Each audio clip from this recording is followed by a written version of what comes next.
سلامونه، زه سعید شینواری یم او سپینو خبرو ته مو یو وار بیا هرکلی کوم. پاکستان دا ورځې د ګرمو خبرونو هیواد دی. کورنۍ ناامني، د پوځ د واک د ډیرولو هڅې، د عمران خان د ګوند او پوځ ترمنځ نه تمامېدونکی کړکېچ، غزې ته د پاکستان د پوځونو استولو هڅې او افغان طالبانو سره د ټي ټي پي پر سر د پاکستاني پوځ نه خلاصېدونکي ناندرۍ، د سوداګریزو لارو بندیز او هره شیبه د جګړې امکان هغه څه دي چې یو ژور بحث غواړي. د پاکستان د پوځ مشر تازه ویلي دي چې ټي ټي پي کې 80% افغانان جنګیالي دي. ځینې چارواکي مستقیما افغانستان کې قومي شخړو ته تبلیغات کوي او جمهوریت له یو وار نړولو وروسته دا بیا د طالبانو په څیر د جمهوریت د ځینو قومي کړیو ملاتړ هم کوي. خو د دیني علماو تازه ناسته کې مولانا فضل الرحمن ویلي چې موږ افغانستان ته وسلوال 10 کالو رئیس استولي، نو دلته خو به هم راټوکیږي ولې افغانستان سره پرې دښمني وشي. په دې او ځینو نورو مسایلو چې تازه پیښ شوي او راڅرګندېږي ضرور ده چې یو هررخیز بحث وشي، ځکه مو په امریکا کې میشت مبصر او د پاکستان د چارو شنونکی جهانګیر خټک صاحب ته بلنه ورکړې چې نن راسره بحث ولري. ستړي مشه په خیر راغلی. ډیره مننه تاسو کتونکو اوریدونکو ته ډیر سلامونه احترامونه. ډیره مننه خټک صاحب، تاسو د پاکستان له وضعیت نه فوق العاده آگاهي لرئ. دې ورځو کې یو بحث دا دی چې پاکستان نظامي کیږي، پوځ ته بیرته واکونه ځي، یو خو په کور دننه دوی ځینې د دوی په اند باندې سمونې لري چې واک ډیر کی الته ځینې شیان وځپي یا یې کنټرول، مګر وایي چې دا د سیمې لپاره هم دوی یو پلان په نظر کې نیولی دی. ستاسو په نظر باندې کور دننه او د باندې سیمې لپاره خصوصا ګاونډیانو لپاره د پوځ د واک د ډیرولو وجه څه ده؟ وری دا خو لکه پاکستان تاریخ که تاسو وګورئ نو تاریخي توګه باندې پاکستان په سیاست کې بدمرغه فوج همیشه نه ډیر کردار لوبولی دی. چې کله پاکستان جوړ شو هغې نه تر نن ورځ پورې یا فوج مخامخي لکه نن ښکاري یا فوج په شای او مخې ته یو حکومت وي، خو چې څومره لوی فیصلې وي هغه زما نه دی خیال چې چیرې هم د یو داسې سیویلین حکومت په لاس کې ورغلی وي چې څوک حکومت کوي، بلکې همیشه نه آخري چې کم ټکې وي هغه د فوج د طرفه راځي، که هغه اړیکې د هندوستان سره وي او که افغانستان سره وي او که ایران سره وي او که امریکې سره وي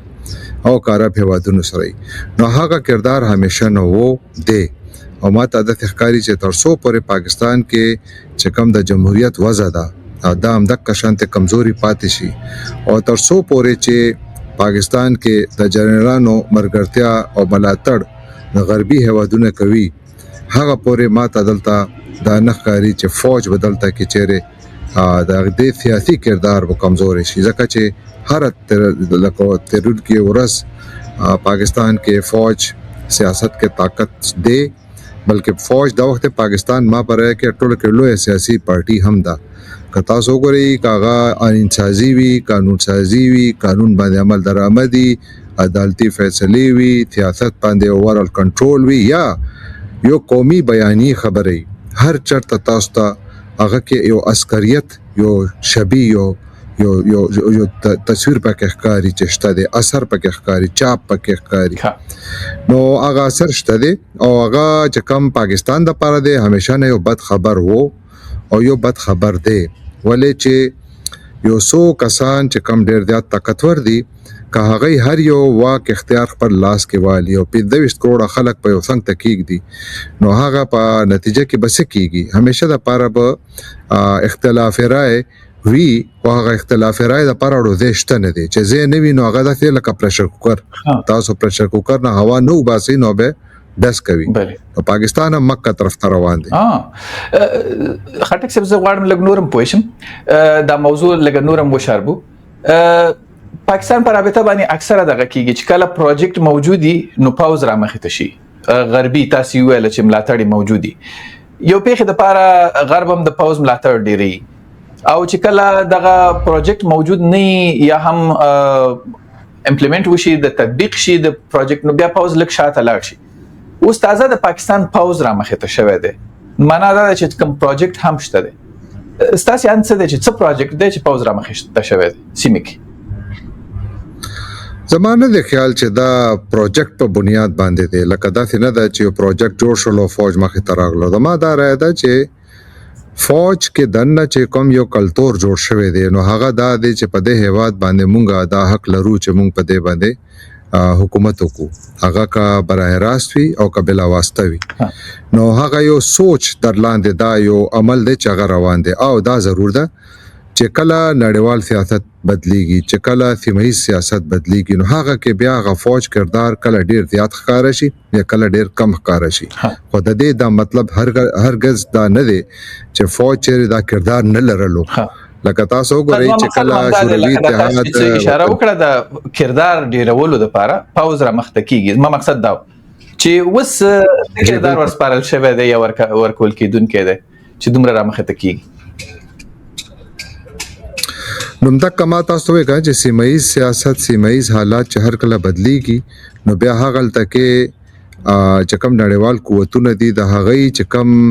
خپل انټرست دی، هغه چې کوم دلته کې څه ګټه ترلاسه کول غواړي نو هغه د پاره هغه همیشه د پاره مرګري لټي او همیشه د پاره جمهوریت چې کوم دی هغه تنګره کوي. اټس ویری کیوټیک، یعنی الته کې ډېر اوازونه یې هغه کې ډېر غږونه خلک اوچتای مېس کې پکې چې کوم لوی قوتي هغه غږ پکې بیا نخ کاری. خو چې کله یو قوت وي نو هغه سره خو نړۍ هر هوا دا غواړي چې بس دای سره کار کوو ځکه زمون کارم کیږي دای کارم کیږي. نو هغه د وجنه تاسو ګورئ با دک خبره کوله چې کله شوروي اتحاد په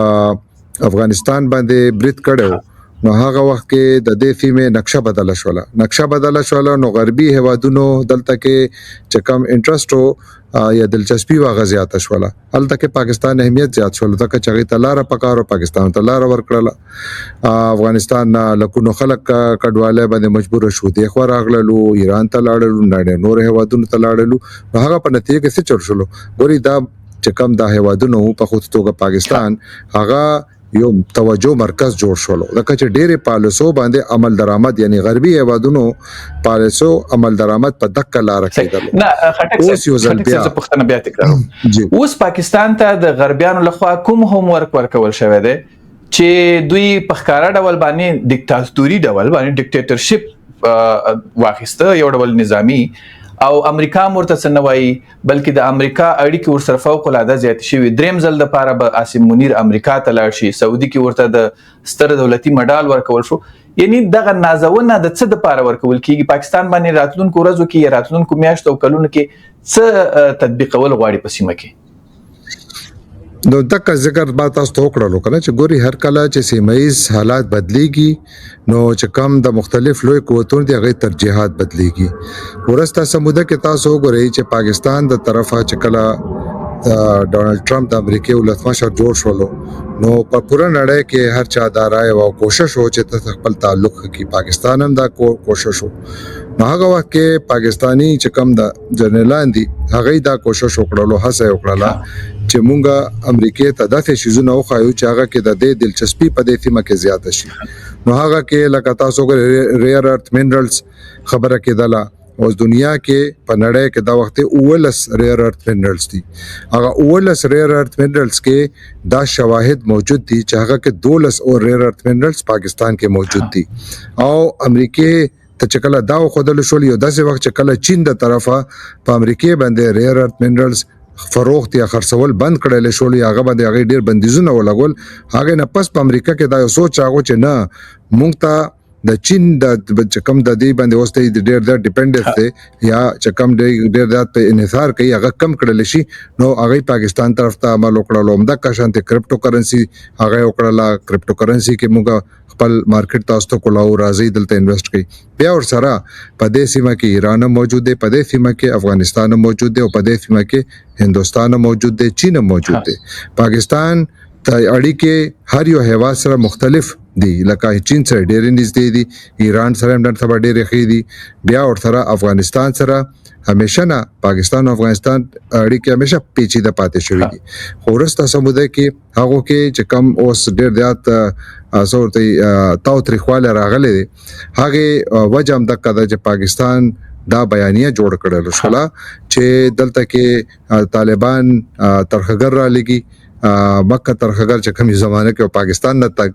هغه د خو راځي نو هغه د پس بیا هغه اعتراض جوړ شولو چې دا تاسو د ایثار کوي خلک حالانکه پاکستان د افغانستان په پوله باندې باډ لګولې دي اربونو ډالر په لګولې دي خو هغه نه باوجود هغه کیسه اشاره نشوله نو هغه د وجه نه او څنګه پریشر په طالبانو باندې مچي او د خو هندستان سره د پاکستان اړیکې خو ارچاته معلوم دي خو همیشه نه کڑکچنې وي همیشه نه مشکل وي او دا وخت به مشکل پاکستان او طالبان نو ما په خیال دا ټول حالات بدل شول د پاکستان او طالبان اړیکو باندې ځانګړي پوښتنه درنه لرم اول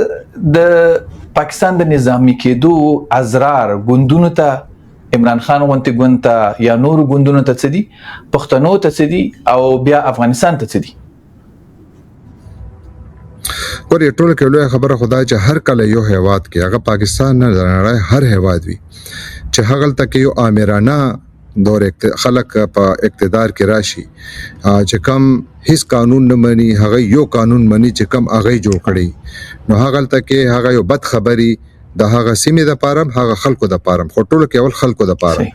عمران خان د په جیل کې پروت دی زندان کې اچولې دی یو 2 نمبر کیسونه کې اچولې ټول دروغ د بنده ډک کیسونه دي په نړۍ کې چا دا اوریدلې دي چې پولیس والا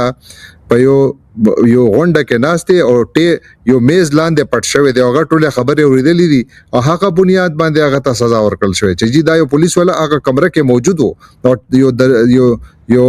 میز لاندې پټ شوی او نو دا کوم څومره لوی میزو لکه دا مزاحیه خبرې دي په دې باندې هغه ته سزا ورکړل پاکستان کې دا وخت اپوزیشن نوم نشته دی ما سیوای یو عمران خان واحد سړی دی چې کم ولاړ دی او هغه تر اوسه پرې ولاړ دی خلک هم ډیر زیات تاسو نن ټاکنه وکي شفاف ټاکنه وکي دا ما نه دی خیال چې دا څومره ګوندونه د وخت په حکومت کې دي دای به دا لکه دا چې کم دی اوس خو داوی کوي چې موږ اول ځل خو ول سیټونه اخستو چې کم دی اصل سیټونه چوکې غټلې وي اوس کا دوباره ټاکنه کې زمانه د خیال چې دی به دینه پکایو سلو 15 مګټینو کمال بو کی دومره بدنامه دي او بیا چونکه دا اوس استعماليږي د فوج په لاس کې ځکه چې دا وخت حکومت خو بلا واسطه نه اوس خو تقریبا براه راست فوج حکومت دی نو هغه د وجه نه هغه پاکستان کې چې کم شخصي ازادي دي ګوري په هغه باندې ډیر لوی قطغن لګیدل دي د میډیا ازادي چې کم دی ما په ضیاء الحق په دور کې پاکستان کې صحافت کړي دي او نن دور کې چې خپل مرګرو نه کم اورم او ما لکه جرنالیزم کې چې کم ټریډ یونین جرنالیزم ته هغه ما ډیر زیات کړی دي نو مونږه هغه وخت کې د زیات دور کې مونږه همیشه به ولاړو چې رښتیا سره ولاړو هر قسم ته دړکې به ملاوي دي خو نن چې کم زما مرګري په پاکستان کې صحافت کوي هغه وایي چې دا وخت د ضیاء الحق د دور نه بدترین دي نو تاسو ګورئ میډیا ازادي ختم شوه پاکستان کې انویسټمنٹ ختم شولو ګورئ همیشه د پاره چې کله تاسو کاروبار کوئ نو هغه د لپاره اول څه شي پکاري هغه د لپاره امن او تحفظ پکاري هغه ته د قانون تګلا راخکاری چې هلته کې قانون باندې عمل کیږي آیا پاکستان کې کیږي چې کم ځکه یو سابقہ وزیر اعظم زندان کې صرف په دې وجه چول شوی دی چې هغه د ریاست طاقتور خلکو سره اختلاف لري نو هغه ته یو عام سړی چې کم دیاړي مار دی مزدور دی هغه به صحق وي هغه به سو کوري هغه به سو حقوق تحفظ کوي نو یقینا چې دا یو ډیر زیات بد خبر دی او بیا فیمایز هوادونو لپاره دا د خطر ده چې یاد ولرئ چې هر کله چې کم ځکه ډیکټیټرز وي هغه چې دا غي ته پته چې مونږ کور کې بدنام یو لکه خلک مونږ نه خوخي خو چې هغه خپل ځان باندې دا یو بار چولې دی یا دا بوجا چولې چې زه راغلم زه د بل خدمت کوم نو هغه د وجه نه هغه بیا نوی شیزونه قتل غواړي لکه ضیاء الحق په دور کې چې کم اول بناره لګیدل چې پاکستان کا مطلب کیا لا اله الا الله یعنی هغه مذهب په سیاست کې ډیر زیات راوستلو یو ځل بیا تاسو ګورئ نو دلته کې یو ځل بیا مذهب استعمال شروع شوه دي او الته کې چې کم جنگونه دي هغه هم په دغه بنیاد باندې شروع کېدیم شي او کيو جنگ کیږي هغه کې فوج زیات خپ پرفارمنس ورکوي لکه هند سره اوس چړي کې هغه شوی جړپونه شوی په مې میاشت کې چې کم ځکه پاکستان د هندستان جازونه غردولو هغه فوج نو غردولیا خو ایر فورس غردولو خو فیلډ مارشل څوک جوړ شولو نو عقل تک بیا داسې خلک نور مضبوطيږي نو کا مودي هغه وخت په پاکستان برید نه وکړي نو زمانه د خیال چا سه منیر به دومره مضبوطه کا طالبانو د پاکستان دا خبر اوریدلې وي چې آو دا خبره ټیک ده چې د ملک موږ ته پناه ورکړي وا چې یو ځل د ته په افغانستان په خوره کې یو انچ باندې د خپل قدم نشو کې خدله هغه وخت کې د دې کورونو ته پاکستان تحفظ ورکړو. نو نن مونږه هم دا فرض دی چې مونږ د ملک د پاره کاغی دا اعتراض کوي، نو کم از کم پدې ښکارا سکار خو وکړو. نو هغه مونږ نه کړلو. نو هغه د وجه نه څوک مضبوط شولو؟ فوج مضبوط شولو. کمزور څوک شولو؟ کمزور زما आवाज شو، تاسو आवाज شولو، بل مرګري आवाज شولو چې کم که یو طرف ته ناشته او کبل طرف نه ناشته، چې کم امن غواړي، چې کم جنگ نه غواړي، هغه आवाज کمزور شو. نو نقصان چاته شولو؟ نقصان دواړو هیوادونو ته شو. هغه هر چا د لپاره خبر نه دی. بالکل صحیح. د عمران خان پر رابطه باندې کدا خبره کیږي چې دوی وځپل شول، نو دا خبره هم کیږي پاکستان کې چې دا به د وخت موسی شي بیرته براشي او د امریت به تاس نسکی. خو اوس د عمران خان د مرګ ژوند حتی پته نه لګیږي. یعنی پاوز د دې وضعیت نه ډیر ډاریږي. خو تاسو داسې وینئ چې یو وخت به بیرته عمران خان او پلویان به وخت راشي او د امریت به ختم کړي شي. دا زور پکې وینئ؟ ولی پاکستان کې یو بدمرغه دا یو عجیبه حال دی چې پاکستان معاشره چې کومه دا ټولنه چې کومه دا ورسته سو لسیزو کې ډیر د تقسیم شوی ده. یعنی هلته کې تاسو امریکا کې وګورئ، اروپאי هیوادونو کې وګورئ، چې کله یو د هیواد قومي مفادات خبر راشي نو هلته خلک بیا غوند په نسبت د قومي تشخص په لاره ورته ګوري، هغه چوکاټ کې ورته ګوري، بیا په سړکونو راوځي، هغه یو ګوند سره تعلق کې دی شي، هر ګوند سره تعلق کې دی، ټول راوځي، هغه په حق کې خبره کوي. پاکستان کې هر چاته معلومه ده چې د پاکستان چې کم اساسي قانون دی هغه خانه خراب کړی ده، هغه شکل بدل کړی دی. د آئینی چې کم د عدالتونو دي هغه دومره بیوسه کړی دي چې یو آئینی عدالت او د پاکستان ریاستی ادارې یو کلرک کې ډېر زیات فرق نه دی پاتې شوی. کلرک تم حکم ملایوي کی چې دا بکې هغه کوي او چې کم جج دی هغه تم حکم ملایوي کی چې هغه کوي او دا کوي. نو الته کې عمران خان په ژوند خطر کې خوده بالکل. خو عمران خان ته هغه دما نه دی خیال چې دا وخت دغه ژوند ته نقصان رسول شي او هغه تکلیف کې ډیره جوړ شي، ځکه چې ژوند ته نقصان اور رسولو. نو پاکستان کې حالات دما نه دی خیال چې دا بدی قابو کی. او تاسو ګوري په پښتونخوا کې ډیر بد حل دی، حالت کې ترخګری ډیره زیاته شوې ده. یعنی داسې ځای نشته چې حالت کې اوس دوه راي جوړې شوې دي. یو هغه دا چې کم دا چې یاره دا ترخګر واقعي ټیک دی، او بل یو دا هم دا چې دا ترخګر نه دی، دا هم دی راوستي.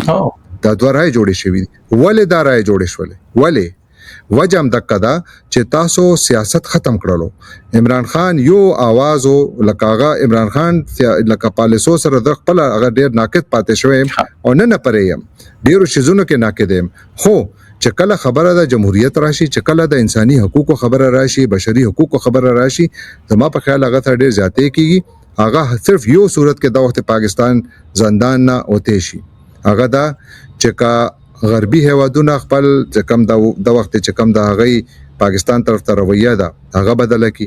عرب هیوادونه د ما پرای کې پاکستان کې د وخت چې کم تاسو ته سخکاری کړه دا امریکای ته چې کم لاړه دا د عرب هیوادونو په لاړه ده. صحیح. ځکه نن پاکستان چې کم دی هغه عرب هیوادونو ته ډیر نږدې دی، ځکه چې د عرب هیوادونو چې اساسا نږدې دي.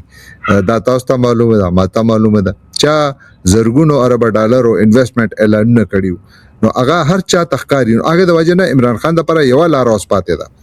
اجل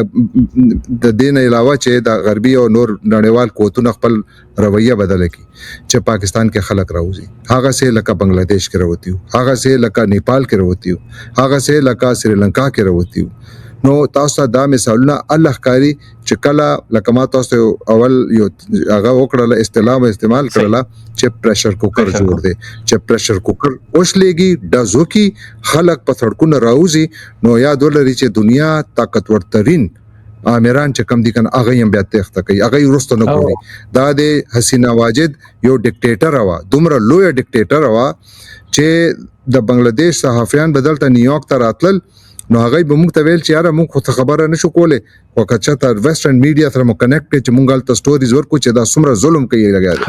هغه ډیکټیټر د ورځې روټه خوړله چې خلک را پاسې دلو روټه پرې خودله هندستان ته وتښتیدله او نن مالته ژوند کوي لګیا دي. او بنگلاديش خو سټیبل نشول.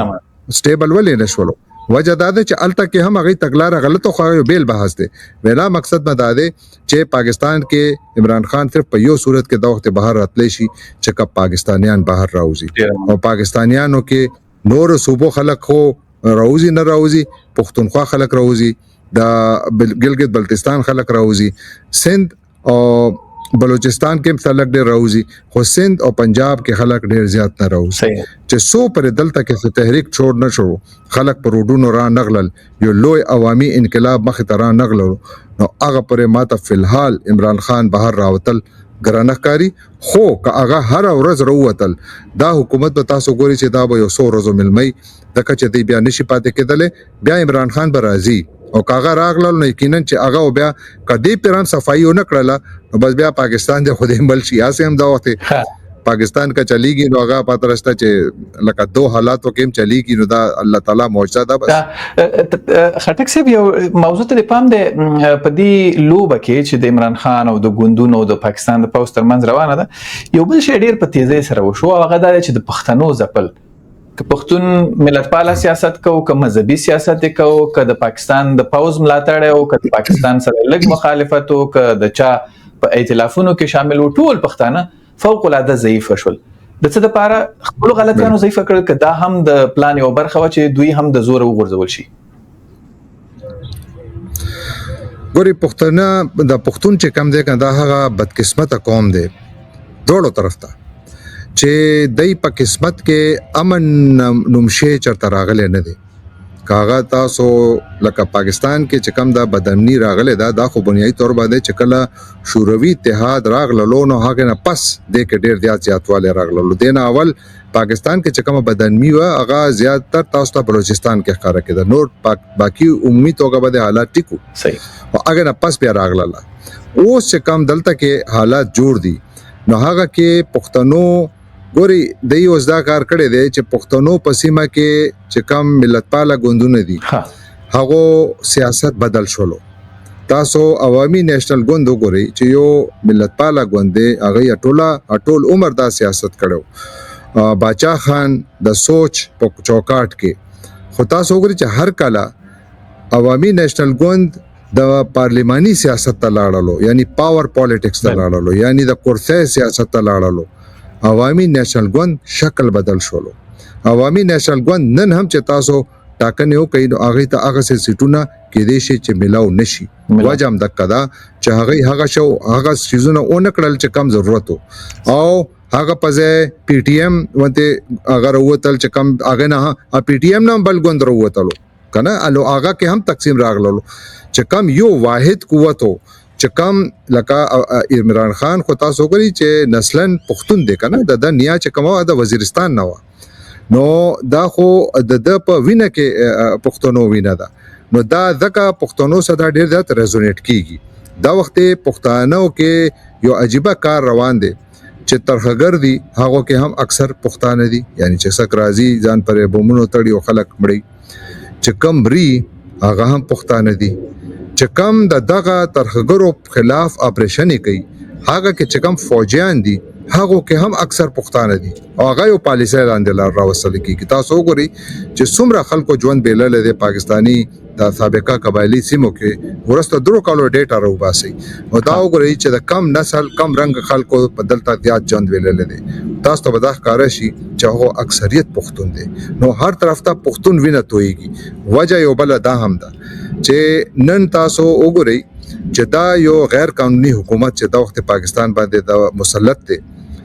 دیتا ووټونه چا ور کړیو عمران خان خلاف چې کوم یو جعلی نو کانفیډنس ووټ راوستل شو هغه کې مرسته چا کړو هغه کې هم د عوامي نېشنل ګوند د پارټي موجود هغه کې هم د سردار اختر مینګل چې کم بلوچ نېشنلست دی هغه د خلک موجود اوس نن بیا نو هغه چې کم حقيقي تاسو ته یو تاسو ته لیډرشپ پکار دی نو هغه بیا ډیر خلکو ته عمران خان کې ښکارا کېدل دغه چې عمران خان کرپټ نه دی صفا سوترا دی په پورا جنوبي ایشیا کې پاکستان نه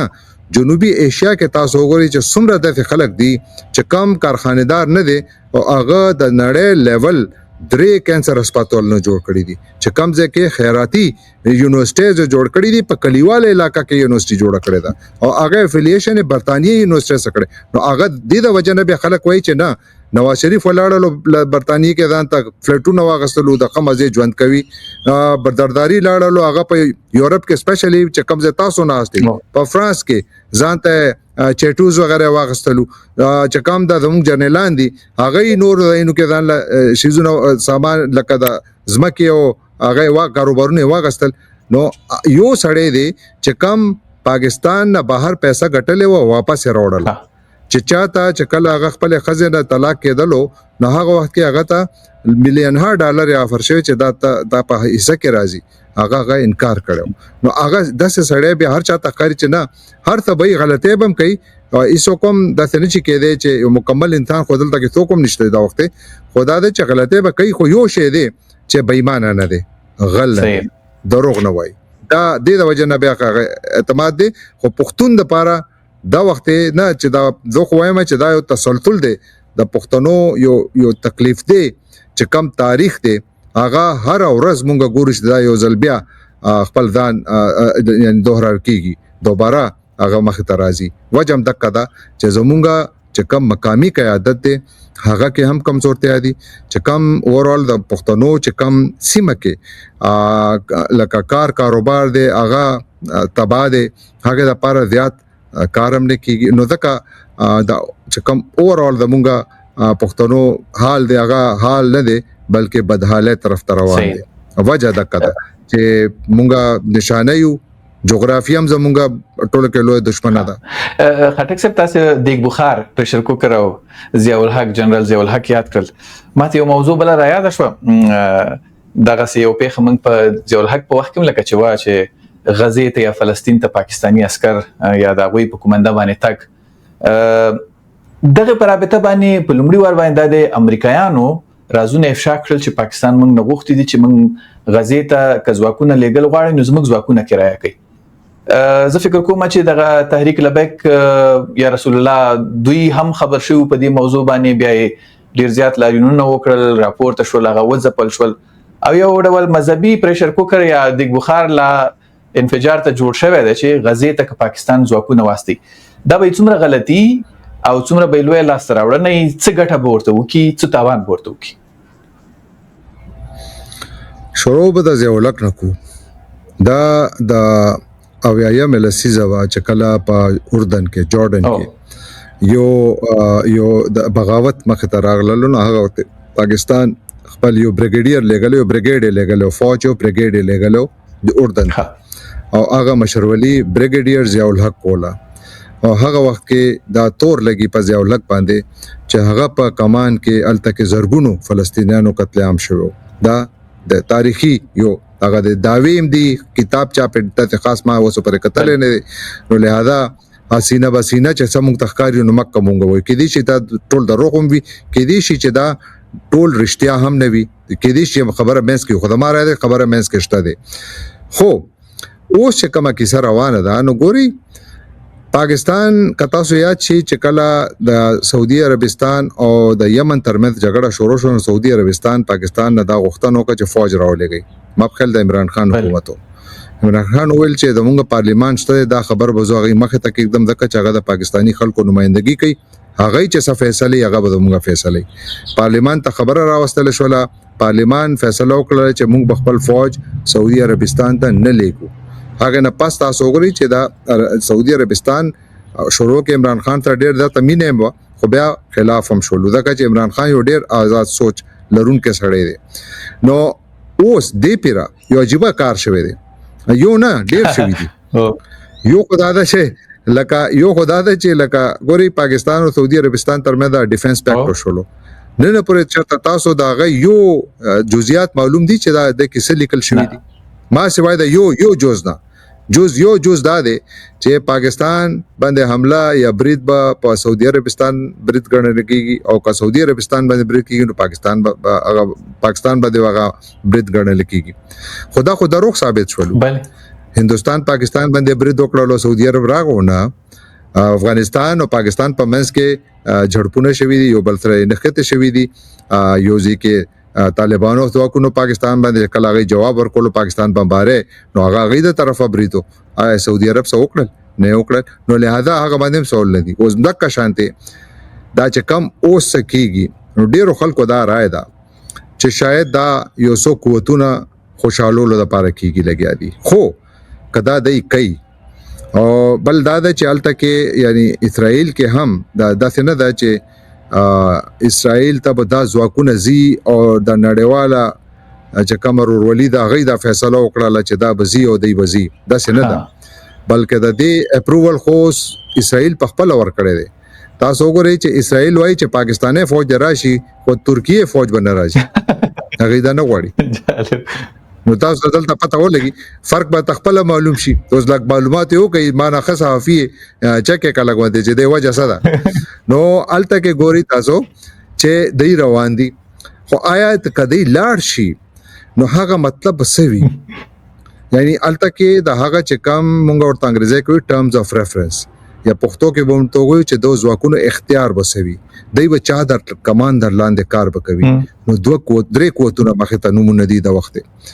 یو چې کم کونسل اف پیس یا چې کم یو پیس بورډ جوړیږي چې کم مشرولي ولسمشر سره ولسمشر ټرمپ کوي هغه به وي هغه کې بس نور هغه ولا مشاورین وي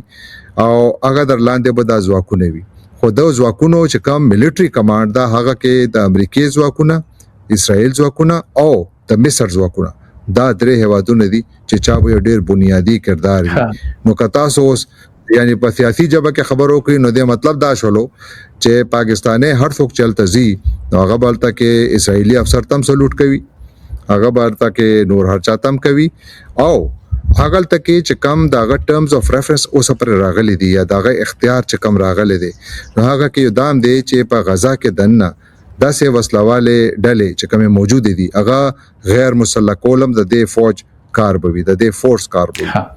آیا هغه کې کا پاکستان برخه اخلي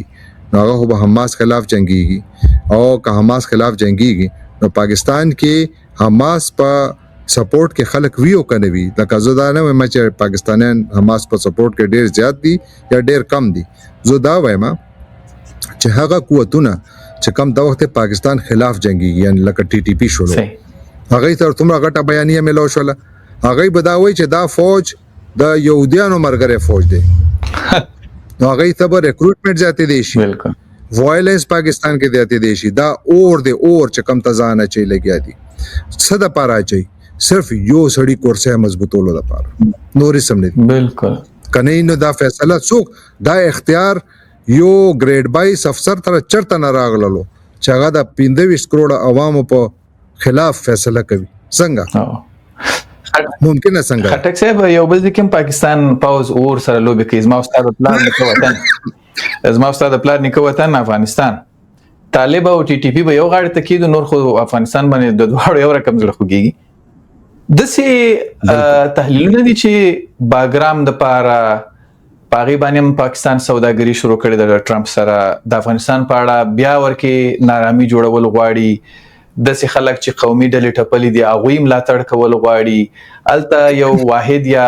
هر ډول چې یو حکومت شي آرامي یا سوله یا امنیت ولري هغه نه پریدي بهانه ورته جوړي او دا اوس وخت کې چې د لارې په بند کړی دي یعنی اسرائیل و د غزې سره د کارونه نه کوي لکه د ورځو کې چې پاکستان شروع کړي و افغانستان سره قسم طالبانو ځینې کې سخت جواب ورکړي څه فکر کوي افغانستان ته د پاکستان پلان څه دی تاسو مخکې لګي اشاره ورته وکړه زماره دا چې ګوري پاکستان تاسو خو د افغانستان د غزې خبره کوي پاکستان کې دنم د ځای نشته دي چې کم ځ خلک وایي چې موږ د غزا نه بد حل دي زه تاسو ته د پارچنار خلک یاد کم کورمه ته ورستو تقریبا 2 کالو نه روډ بند دي او الته کې دغه چې بدامنی ده هغه ته کې خلک دن سي خوغه پوس کانوایس کې زی او لکه همیشه دا ویروي افغانستان په حواله ګوري دلته کې اوس دا یو لکه ډیر پیچیده موضوع ده لکه د دې ډیر آسان جواب نشي کېدی ولې چې دکې جکمتوي کنه مونږ انګریزي کوئی پوینټس اف فریکشن یعنی هغه نکات چې کم باندې اختلاف هم شته دي یا هغه د سدي چې هغه ډیر زیات شفافیت پکې نشته دي نو د باګرام په حواله ولسمشر ټرمپ بیان ډیر زیات راغلي دي بهشکه خو بګرام په حواله پاکستان کردار ماته ډیر زیات محدود ښکاري. پاکستان د پاره د ما نه د خیال چې دلته کې ډیر لوی کردار شته دی او دا ضرور ده چې چونکه اوس پاکستان کې چې کم د زموږ سکیورټي اسټابلیشمنت دی هغه کې دا یو سوچ ډیر زیات مضبوط شوی دی چې طالبان یعنی پاکستانی طالبان او افغان طالبانو ترمنځ اوس هیڅ فرق نشته دی. حالانکه دا فرق پاکستان فوج خپل جوړ کړو چې کم ته مونږ وې ګډ طالبان او بیډ طالبان ټیک ده کنه. خو اوس هغه پاکستان په خوره یاد ولرئ چې نن هم ګډ طالبان شته دا وخت هم شته. خو افغانستان کې چې کوم ګډ او بیډ طالبان دي نو دا هغه چې کوم فرق دی هغه پاکستان تقریبا اوس ختم کړی دی او هغه اوس دا ویره ده چې دا خلک دی خو راځي او مونږ ته ډېر زیات نقصان ورکوي هم دی که څه شک نشته دی. خو بیا مونږ ته خلک دا سوال هم کوي چې تا خو بارډر فینسینګ وکړلو تال تک ټول خاردار تارون دی ولګول اربونو ډالر دی ولګولې څنګه دا خلک دنه راځي. سوال خدا دی. دویم دا دی چې کله تعالی دا معلومه ده چې دوه لارو نه خلک زیات راځي نو ته هغه څنګه نشي محفوظولې دا څومره ګران کار دی. او دریم چې کله طالبان دا وایي چې مونږه پاکستان حفاظت د پاره ته کردار نشو لوبولې دا تاسو کور دنه کار دی نو زما په خیال پدې کې هغه ډیر زیات غلط هم نه دي او غلط الته دي چې کله دا معلوم شي چې نور ولی محسود د افغانستان په چې کوم سرخار دی په هغه کابل کې د سرکاري عمارتونو کې ژوند کوي د طالبانو وزیرانو سره ناسته پاسته کوي نو هغه نه پس ما په خیال تاسو هم په دې مجبور شئ چې هغه طالب او یو بل ترخګر کې هیڅ فرق نشته دی باوجود د دې نه چې دغه ماضی تاسو هیر کوي چې هر څو کاغه پاکستان سره که هر چا سره نن خبره کوو چې وینا سوک ته یې لګیا دی نو هغه کې بیا پاکستان او افغانستان هغه چې کم اختلاف دی ګوري هغه د پاکستان سپور پالیسی لګیا ده هغه کې ډېر سختګيري راځي لګیا ده طالبان هم معلوم دي هغه هم ډېر سختګیر موقف لري نو هغه تل کې اوس کڅوک دته دا رنگ ورکول غواړي چې چونکه پاکستان او افغانستان ترمنځ حالات خراب دي او دا حالات پاکستان خراب کړي د کچغې بګرام طرف ته نظر دی د امریکای په مرسته دا ما په خیال سوچ به غلط وي ولې چې او چرته فکر نه کوي چې سم ده چې طالبان اوس نسکورول غواړي پاکستان نسکورول غواړي هم د لپاره ځنې ډلګي او په کابل کې او په اسلام آباد کې دفترونه ورکوي سپورټ کوي ملاتړ کوي او مخکې چې دوی ورته دښمنان قتل جمهوریت کې وراوي پر ځول هغه اوس دوستان ګرځولي دي ځانته یعنی فکر کوي افغانستان کې بل ماجرا غواړي پاکستان کدا کین دا اور سره لوبي کوي خدا خبرونه شته دي خدا ما نه دی خیال ګوري دا ذهن کې وساتي چې د نوردن چې کوم د نوردن ایرلاینز دی چې کوم د دې چې کوم د احمد مسعود والا چې کوم ډله ده هغه چرته ناس چرته دي هغه خو په تاجکستان کې ناس دي بله نو آیا تاجکستان الته کې د ناس ته مطلب دا چې تاجکستان دا غوړي طالبان حکومت ختم کی زو به حرام نشم بالکل هغه دا غوړي په دې سیمه کې یو هیواد ټولو کې اختلاف لري پاکستان نه پس طالبانو سره نو هغه تاجکستان دی دا ټول خلک الته ناس دي نو هغه په باره کې خو هیڅ هم دانه دی ویلي چې دا دلته کې حکومت بدلول غواړي خواهش به وي بالکل دې کې شک نشته دی بالکل مکه شانته لکه ما خو درړه کې دا خواهش دی پاکستان کې دا وخت دا چې کوم حکومت دا بدل شي دا زما خواهش دی ٹھیک ده کنه خود آیا د لپاره زدل تر پیسې استوم چې شبا د حکومت وګرځوي دا کوي هغه به یو بیل لار پاکستان کې دا خواهش خو به هغه ورس شروع شوی چې کله طالبان پاکستان ته ودرېدل هغه طالبان چې چا په باره کې دا به ویل کېدل چې دای ته هر څه پاکستان ورکول ٹھیک ده کنه دنیا کې ځان بدنام کړو چې دای دوه خيزه پالیسی چلی نو هغه په سر باندې پاکستان دومره بدنامي واغستله هغه طالبان چې ورته ودرېدل نو یقینا چې پاکستان کې کدا سوچ راغلی وی چې آو اوس پکار ده چې دلته کې یو داسې حکومت راشي چې کم موږ سره مرګري چې کم از کم زموږ خیال ساتي آیا دا سوچ غلط دی زما خو نه دی خیال چې دا سوچ غلط دی همیشه د لپاره ټول حکومتونه هم دقه کوي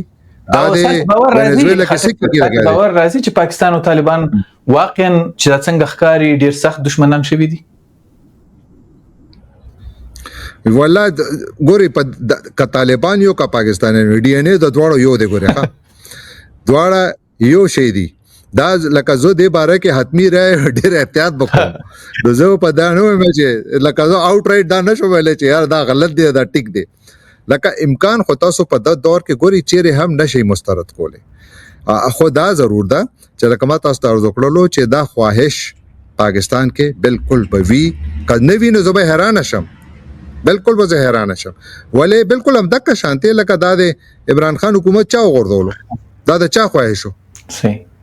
د پاکستان کې کنن عمران خان وې آیا تاسو دا خیال دی چې پاکستان او افغانستان اړیکې بدلته تر رسیدلې تاسو دا خیال دی چې وی به افغانستان کې نن هم افغانانو کې نن هم کا یو سیاستوال دی چې د چا پاکستانی سیاستوال چې چا احترام او تکریم شته دی هغه عمران خان او د دې گواہی به تاسو مور چې ډیر خلک هغه خوخی چې یاره نه نر سړی دی خپل خبره باندې ولاړ دی مونږه چې کم زمونږ چې کم ډي ان اے دی ګوري مونږه همیشه لپاره کم خلک زیات خوخو مونږه سوچه خلک زیات خوخو کاغه ډیر زیات غلطه خبره هم کوي خو هغه مونږ چې نه دا خبره سزا اختلاف کوم خدا سړی او سوچه دی صحیح زکه په ځای ادبار هم کولای شم کاغه سره اختلاف هم لرم خیر دی اختلاف کو انسانان یو اختلاف خو به وی کده سم د جمهوریت پر غورځولو کې خو پاکستان په افغانستان کې بریالی شو او ډیر زیات فتح ون منځلي ما د سوریدلی چې طالبانو سره تاسو خپل ویل چې ور سره لوبي دي پاکستان چې کوي معنا دا چې سخت دی ورته څومره پاکستان ته دا ځلې سخت دي چې د طالبانو سره ډغره وهل چې تاسو ول ډي ان اے تقریبا یو شان ما خیال دا دی چې ګوري هر چرته دا یاد ولري د دې تعلق یو پاکستان افغانستان سره نه دی نړۍ هر چرته دا تاریخ کې نه دا وخت هم ډیر مثالونه دي تاسو سودان وګورئ تاسو لیبیا وګورئ تاسو نړۍ کم ځای کې څنګه روان دي هر چرته چې وسله چول کېږي هغه داسې دا لکه اور باندې نورم تیل اچوي چې دا نورم زیات شي نو لکه دای طرفه هسه خو پاکستان د طرف هم کیږي طالبان د طرف هم کیږي سختیر موقف هم دی خو زما خیال دا دی چې همیشه د لپاره بدون افغانستان په باره کې مادار ده پاکستان په باره کې مادار ده نړۍ هر هیواد په باره کې مادار ده چې بدلون کا راځي نو پکار ده چې همیشه کور دن نه راځي هغه باندې د بهر اثر نه دی پکار کاغه پاکستان دی او کاغه بل هیواد دی کاغه افغانستان کې بدلون راځي نو هغه کې پکار ده چې عام افغانان چې سغوړي هغه مطابق کیږي همدا کشانته کا پاکستان کې څه کیږي هغه بیل دي خو چونکه اوس د دې خواهشات هغه دي چې کم د علاقائی سیاست سره هم سمون کړی نو هغه د وجه نه بیا تاسو ته ماتم د اخکاری چې آیا دا کول شي نو ماته فلحال دا ګران اخکاری چې پاکستان قهر ثو کی طالبان حکومت د ته پاسانه نشي غورځولې هغه خط لکه فلحال هغه کمزوري کیږي بهاله او طالبان یاد ولري چې طالبان هم ما تخاري چې خپل ځان یو خاص حد پر مجبور غني ولې چې کاغی ټي ټي پی خلاف زی نو په افغانستان په خاور خو ملګرو ملتونو وینا دا چې سورلس مختلف نړیوال ترخګر ډلې هغه پرتی دي ګروپونه ډلې غوندونه پراته دي نو هغه خلک خو چې کم وسلوال دي لکه جنگیالي دي نو هغه خو صرف خپل نوم بدل کی چې نن د ټي ټي پی سره خو چونکه تب ټي ټي پی خلاف یې نزازو داعش سره شول بیا وتا سکے نن کا د داعش جنگیالي درته زر دي سبب هغه 15000 شي بیا وتا سکے نو طالبان هم په دې کې احتیاط کوي نو هغه هم تاسو کو رہی چې پاکستان ته خبرې بو کو تاسو ته خبر ولاره بو کو باقی تاسو خپل کور سره پويږي هغه بیل خبر ده او زما خیال ده چې پاکستان ته بالکل رژیم چینج طرف ته ندی تک پکار بلکې دا فیصله د افغانانو ده بالکل مکه شانته چې دا فیصله د پاکستانیانو ده هغه احترام پکار دی صحیح خټک صاحب یو بل لنډه جواب غواړم پاکستان کوشش کړی د په دروستیو کې چې ګاونډیانو سره د افغانستان اړیکې د طالبانو البته چې نړۍ په رسمیت نه پیژني او زه تیم په رسمیت نه پیژنم د دوی سره د دغه د ګاونډیانو اړیکې خرابې کی مثلا تاجکستان مثلا روسیا مثلا ایران د ټولو ته ډیر واضح ویلي چې افغانستان نموږ ته ترهګریز ګواښ دی او دا باید په لومړیتوب کې ولرو زور نه رسیږي فکر کوي هم داسې چې زور نه رسیږي ګاونډیان طالبانو ته وپاري کنه نو ما خیال دی چې دا اصل لکه دا نوی خبره نه ده بالکل دا نوی خبره نه ده ولې چې که پاکستان ګاونډیانو ته وایي چې را مونږ ته د نډیره مسله ده که تاسو د تر خبره کول غواړئ نو پلیز ضرور وکړئ دا سالسه چرته نه راغله پاکستان او افغانستان ترمنځ چې قطر پکې راغله ترکیه هم پکې راغله سعودي هم پکې راغله ایران پکې راغله ولې راغله نو لہذا یو رائے ده هغه رائے کې اختلاف موجود دی هغه اختلاف د پاره که څوک یو بل سره خبره کوي که پاکستان تاجکستان تر خپل اړیکې کوي او هغه کې دا خبره کوي چې یاره سکیورټي زموږه مسله دی نو هغه ته د نظر سره کڅوک سړی دا ثوی چې هغه ناقد دی چې یاره دا تعلق کدوړو طرف ته وي هغه نه د پکار یعنی که افغانستان تعلق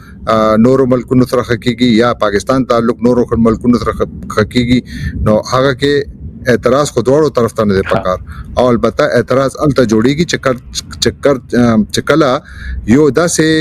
هغه جوړ شي شبي جوړ شي یو داسې خیال مخ ته راشي چې کې دي شي چې دلته کې زموږ خلاف هم سکیږي یو داسې نیبرهوډ کې لکه دا خو ګوري د سیمه کې ډېر لنجي دي کنه پاکستان او هندستان ترمنځ حالات هر چاته معلوم دي پاکستان ایران ترمنځ هم حالات هر چاته معلوم دي ایران افغانستان ترمنځ هم د هلمند د چکم سند په دې باندې څومره لوی اختلاف دی یعنی هلمند سند په جګړه کې چکم ایران مسلسل دا وایي چې افغانستان د موږ اوبو ایساري سو زل دا کیسه وشولې خو اغل تکي هم اغه یو بللار نیولې دا اغه طالبان سره زیات انګیجمنٹ کوي چې کم زما پر راځي کې یو بالکل بده پالیسی ده همیشه د پاره خبرو تر د لاره معاملات چې کم دی هغه حل کول غواړي افغانستان یو آزاد هیواد دی که هر چا سره تعلق ساتي پکار ده چې مونږ هغه ستاینو دا د پالیسي خبره وکړه پکار ده چې کدا څوک اعتراض کوي نو کدا د پالیسي خبره وکړه د پاکستان او طالبانو ترمنځ د قطر ترکیه سعودي عربستان د ایران تقریبا د ډیرو هیوادونو ثالثي یا منځګړتوب نتیجه ورنکړه کلن راته وی چې ولی ځکه چې یو سړی لکه یو طرف هم خپل پالیسی نه بدلول غواړي پاکستان طالبان ورته دا ویلیو چې مونږ تاسو ته دا وی چې مونږ لکه داخله کې سارولو کوشش وکړو دا پولی نه لری کوو دا ټول خبره شوې دي او چې کله پاکستان ورته دا ویل چې مونږ ته لیکلي راکې نه ویل لیکلي نه ما مکه تعلق به چرته زیاده ما تاسو یو ځل بیا ویل چې هغه جنگیالي چې کمل ته موجود دي چې کم نن طالبان خپل برګری ګوړي په یو سو ورځو کې هغه د طالبانو مخالف هم کېدی هغه په ضرورت کې طالبانو حکومت کمزوري کېدی شي ځکه ما تاسو ویل چې یو وی امپلوژن بل وی ایکسپلوژن دا چې دنه او رولګي او هغه هر څه لاندې راوړي هغه بدلون چې کم دی هغه په یو هیواد کې راځي نو هغه د هیواد خپل کورنۍ خبره ده کاغه وګوري موږ بنگلاديش کو قتل نیپال کې قتل سریلانکا کې قتل او قتل خلک را پاسه د لو خپل حکومت بدل کړو نو هغه یو بیل خبره ده زمانه د خیال چې پاکستان یا افغانستان دواړه په دې پوزیشن کې دي چې هغه دلته کې یا جغرافیه بدل کړي یا خپل حقیقتونه بدل کی دا صرف یو لار ده چې کم ځای کې دواړه یو بل ته دی په لار کې نه یعنی پاکستان د طرفه چې کم دا یو بلیک میلینګ شروع شوی دی چې لګونته تعلق خراب شي اعلی پوله بند کړي کاروبار بند کړي خلک تباہ کړي یعنی تاسو وګورئ چې دواړو طرف ته خلکو د کاروبار نه هغه مزدور سوچو کوي چې کم غریب په بارډر ته تللو ولته بتللو سامان لکه اوچتولو به پاندیتو به کولو هغه خپل د بچو ته روزګار ګټلو هغه خو په کور ناشته آیا طالبانو حکومت هغه ته روټي ور کوي نه آیا پاکستان حکومت هغه ته روټي ور کوي نه دواړو طرف ته غریبانان تباشول نو ځکه زدا وایم چې دا چې کم اختلاف یا خبره نه کامیابی شوی دي هغه کې نااعتباری ډیره زیاته ده نااعتباری ختمولو د پاره لکه هر چاته پکار داغه کې زم شامل هم تاسو هم شامل دي چې موږ پکې یو مثبت کردار ادا کو چې ګوري دا تاسو خپل ګاونډیان نشي بدلولې آیا تاسو که خوشاله وي او که خفه وي هم د کشن د پاکستانیان هم دانش کولې نو لہذا هغه واحده لار ده چې اختلافات به وي مونږ انسانان یو خو مشترکات باندې اول کار وکړي